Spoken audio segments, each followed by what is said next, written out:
Zee 24 तास एक पाऊल पुढे। नाशिक, औरंगाबाद आणि कोल्हापूर पाठोपाठ पुरोगामी शिक्षणाचं माहेरघर अशी ओळख असलेल्या प्रगत पुण्यात देखील जात पंचायतीनं वाळीत टाकण्याचा एक प्रकार समोर आलाय। एका पायानं अपंग असलेल्या 47 वर्षाच्या संतोष शर्माला त्यांच्याच गौड ब्राह्मण जातीनं 10 वर्षापासून बहिष्कृत केलंय। शर्मा यांनी आंतरजातीय विवाह केला। जातीतून बहिष्कृत केल्यानं शर्मा यांना ना घरच्या लग्न कार्याला जाता येतं ना कुठल्या सांत्वन कार्याला। त्याचप्रमाणे काका धर्मावत हे देखील माजी नगरसेवक आहेत, शिक्षण मंडळाचे सदस्य देखील होते, तसंच पुणे शहर काँग्रेसचे देखील ते सरचिटणीस आहेत। अशा काका धर्मावतांना देखील जात पंचायतीनं 14 वर्षापासून बहिष्कृत केले। दरम्यान शर्मा यांच्यावरील 10 वर्षाच्या अन्यायाला आता वाचा फुटली आहे। या प्रकरणी बिबवेवाडी पोलीस ठाण्यात गुन्हा देखील नोंदवण्यात आलाय।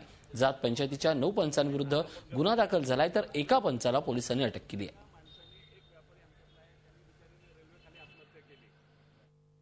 मी 2004 साली विवाहित झालो।